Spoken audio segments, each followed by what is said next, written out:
Assalamualaikum warahmatullahi wabarakatuh.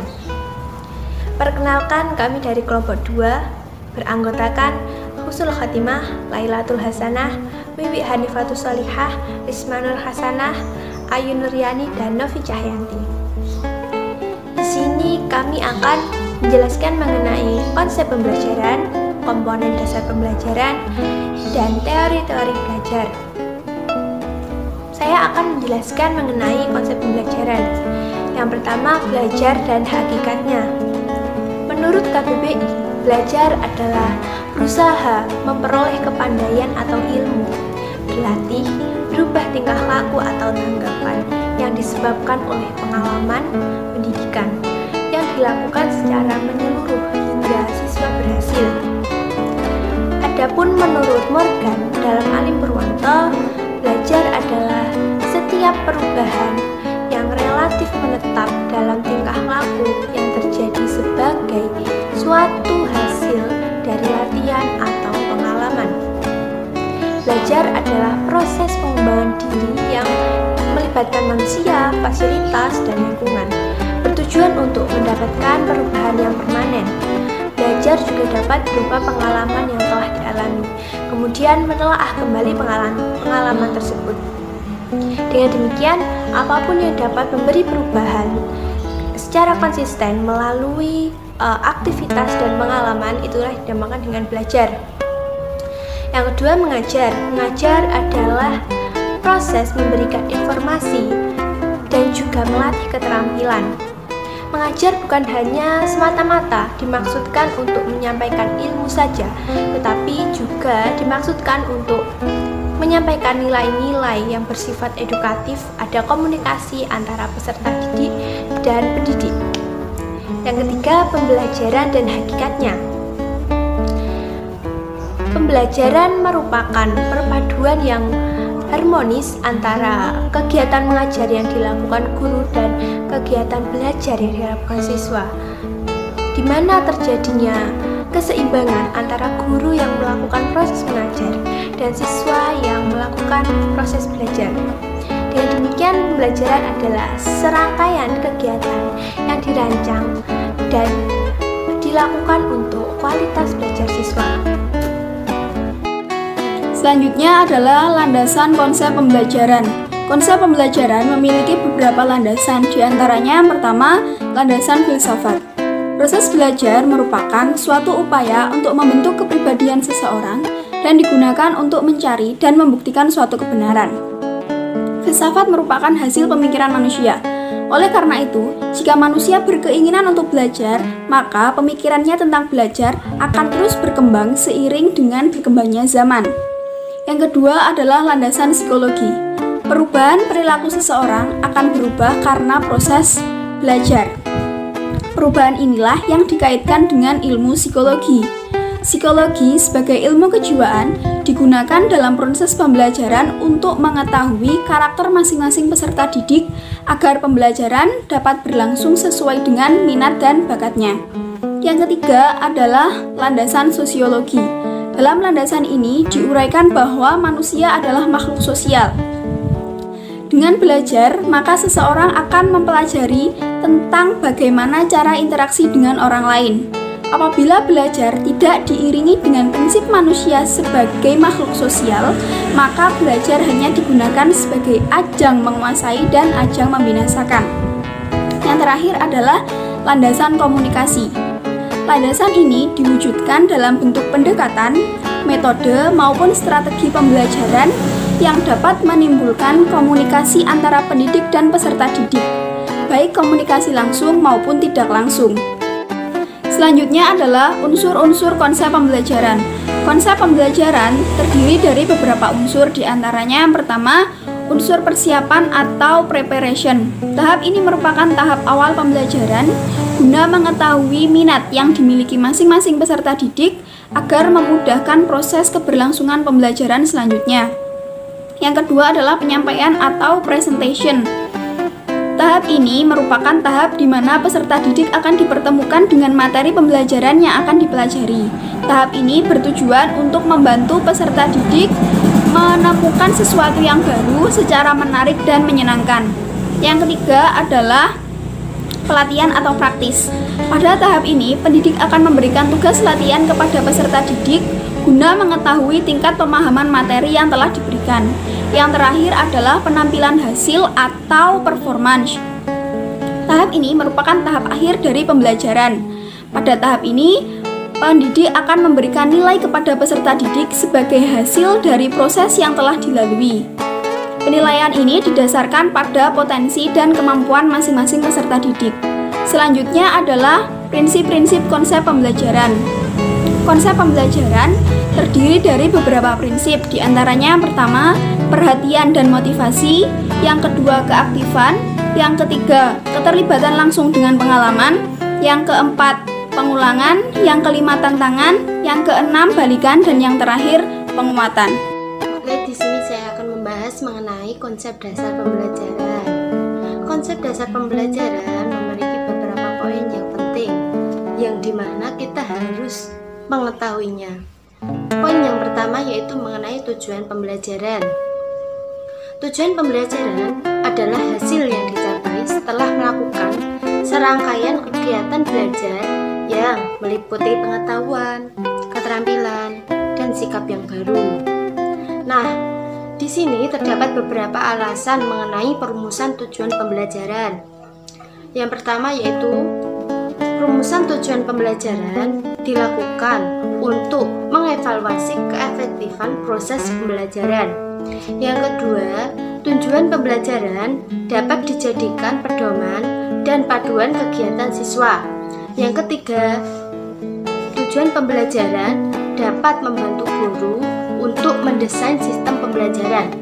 Yang keempat, tujuan pembelajaran dapat digunakan sebagai kontrol dalam menentukan kualitas dan daya serap siswa terhadap ilmunya.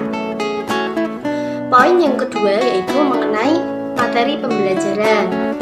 Materi pembelajaran adalah seperangkat materi yang disusun secara sistematis, baik tertulis maupun tidak tertulis, sehingga tercipta lingkungan atau suasana yang memungkinkan siswa untuk belajar. Nah, di sini terdapat beberapa jenis atau beberapa cara mengenai materi. Yang pertama yaitu materi fakta. Materi fakta yaitu berupa nama objek, nama tempat, nama orang, atau nama peristiwa. Bahkan juga bisa nama sejarah. Yang kedua yaitu materi konsep. Materi konsep yaitu berupa pengertian, definisi, ciri-ciri khusus maupun komponen suatu objek. Yang ketiga yaitu materi prinsip. Materi prinsip tersebut berupa dalil, rumus, aksioma, dan juga teorema. Yang keempat yaitu materi prosedur. Materi prosedur tersebut berupa langkah-langkah mengerjakan suatu tugas. Yang kelima yaitu materi sikap. Materi sikap yaitu berupa sikap dan nilai. Misalnya nilai kasih sayang dan nilai kejujuran. Poin yang ketiga yaitu mengenai metode pembelajaran. Metode pembelajaran adalah cara yang digunakan oleh guru atau seorang pendidik dalam menyampaikan pesan pembelajaran tersebut kepada siswa untuk mencapai tujuan pembelajaran. Terdapat beberapa metode pembelajaran yang dapat digunakan dalam proses pembelajaran. Yang pertama yaitu ada metode pembelajaran berdasarkan pemberian informasi. Seperti halnya pendidik itu bisa menggunakan metode ceramah, tanya jawab, dan bahkan bisa menggunakan demonstrasi. Yang kedua yaitu metode berdasarkan pemecahan masalah, seperti halnya dengan menggunakan metode diskusi umum, diskusi kelompok, seminar, dan lain sebagainya. Yang ketiga yaitu metode berdasarkan penugasan seperti latihan keterampilan, latihan bermain, atau sebuah karya wisata. Yang keempat yaitu metode berdasarkan permainan seperti halnya role playing dan sosiodrama ataupun simulasi. poin yang keempat yaitu mengenai strategi. Strategi ada beberapa yang mengartikan yaitu sebuah teknik atau trik bagaimana membuat pembelajaran tersebut menjadi menarik dan mengesankan. Nah, jadi strategi pembelajaran tersebut bisa disimpulkan bahwa suatu teknik atau trik dalam pembelajaran agar pembelajaran tersebut bisa menarik. Di sini terdapat beberapa strategi yang bisa diterapkan oleh seorang pendidik. Yang pertama yaitu ada strategi mengajar kecerdasan linguistik, di mana strategi ini menekankan pada kemampuan berbahasa. Yang kedua ada kecerdasan logis matematis. Strategi ini menekankan pada kegiatan yang terukur, kuantitatif, dan analisis. Yang ketiga ada strategi spasial visual. Strategi ini adalah strategi yang membangun lingkungan belajar visual, penggunaan peralatan, pencatatan, dan penggagasan visual. Yang keempat ada strategi kecerdasan musik. Yang kelima ada strategi kinestetik. Strategi ini adalah strategi yang gemar menyentuh sesuatu yang dijumpai, menggunakan objek nyata dan alat bantu belajar. Yang keenam ada strategi interpersonal, yang dimana strategi ini memungkinkan terjadinya kerjasama antara siswa untuk melakukan sesuatu yang mungkin pekerjaan itu tidak bisa dilakukannya sendiri. Yang ketujuh ada strategi intrapersonal, yang dimana pembelajaran yang akan pada aspek perasaan, nilai, dan aspek lainnya. Yang kedelapan yaitu strategi naturali, yang dimana strategi ini merupakan strategi dengan cakupan hubungan antara manusia, flora, fauna, sebagai ekosistem natural. Cukup sekian dan terima kasih. Baik, saya akan menjelaskan mengenai perlengkapan dan fasilitas dalam pembelajaran.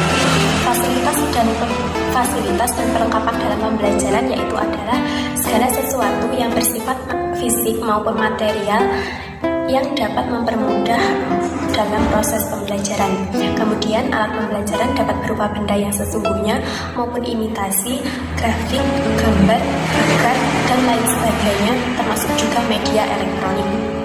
Kemudian ada penilaian atau evaluasi dalam hasil pembelajaran. Evaluasi dilakukan guru untuk mengukur tingkat pencapaian kompetensi siswa yang digunakan sebagai bahan penyusunan laporan kemajuan hasil belajar. Kemudian ada inovasi perkembangan. Ada beberapa model yang dapat digunakan untuk perkembangan dalam dunia pendidikan. Yang pertama ada model pembelajaran kontekstual, merupakan model dengan konsep belajar yang membuat guru mengaitkan antara materi yang digunakan dengan situasi pada dunia nyata. Nah, hal ini berguna untuk agar peserta didik dapat mengembangkan kemampuan sosialnya dalam menghadapi situasi di dunia nyata. Kemudian ada model kooperatif.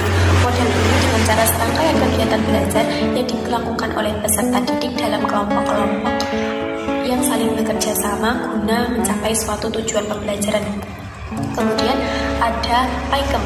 Nah, PAIKEM adalah singkatan dari pembelajaran aktif, inovatif, kreatif, efektif, dan juga menyenangkan. Pembelajaran ini dirancang agar membuat anak semakin aktif mengembangkan kreativitas dalam pembelajaran, sehingga pembelajaran berlangsung secara efektif, optimal, yang pada akhirnya akan menjadi pembelajaran yang menyenangkan. Kemudian ada model inquiry. Nah, model ini menggunakan serangkaian kegiatan pembelajaran yang menekankan pada berpikir kritis serta analisis kepada peserta didik agar mencari dan menentukan jawabannya sendiri. Kemudian model berbasis masalah. Nah, model ini merupakan serangkaian aktivitas pembelajaran yang menekankan pada proses penyelesaian masalah yang dihadapi serta alamnya. Ada lagi model e-learning, adalah pembelajaran yang memanfaatkan berbagai macam media elektronik dalam menyampaikan pembelajaran, baik itu internet, CD, HP, dan lain sebagainya. Kemudian ada model VCT Value Clarification Technique. Nah, model ini dengan proses menganalisis nilai yang sudah ada atau tertanam dalam diri setiap individu atau siswa guna membantu siswa untuk menemukan nilai yang dianggap baik. Kemudian bentuk perkembangan sesuai kurikulum. Kurikulum adalah penentu arah proses pembelajaran. Mengembangkan kurikulum dibedakan menjadi 4, yaitu pendekatan administratif, pendekatan grassroots, model arah terbalik Hilda Kabah, dan model pick-up. Implikasi kurikulum 2013 dalam pembelajaran dengan menggunakan pendekatan saintifik. Kurikulum 2013 mengedepankan para siswa untuk bergerak aktif dalam berpikir dan bertindak menyelesaikan masalah yang ada di sekitarnya. Yang selanjutnya adalah teori belajar. Teori belajar terbagi menjadi 4. Yang pertama adalah teori behavior. Teori behavior berhubungan dengan tingkah laku yang sesuai dengan informasi yang didapatkannya. Teori behavior berasal dari kata behavior yang artinya tingkah laku. Teori behavior muncul sejak tahun 1940 sampai dengan awal tahun 1950. Pelopor teori behavior adalah John B. Whitson. Yang kedua adalah teori konstruktivisme. Teori konstruktivisme bersifat membangun dan membantu menyelesaikan masalah, mencari ide, dan membuat keputusan. Teori konstruktivisme berasal dari kata konstruktif yang berarti bersifat membangun. Dengan teori konstruktivisme, diharapkan siswa dapat berpikir untuk menyelesaikan masalah, mencari ide, dan membuat keputusannya sendiri. Ketiga adalah teori kognitivisme. Teori kognitivisme berhubungan dengan tindakan mengenal atau memikirkan situasi di mana tingkah laku itu terjadi. Teori kognitivisme berasal dari kata kognitif yang berarti berpikir. Teori kognitif memiliki banyak kelompok aliran yang dipelopori oleh para psikolog.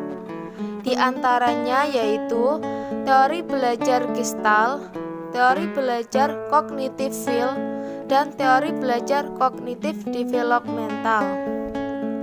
Pakar teori kognitif ini lebih terkenal yaitu John Piaget dan Vygotsky. Yang terakhir adalah teori humanisme.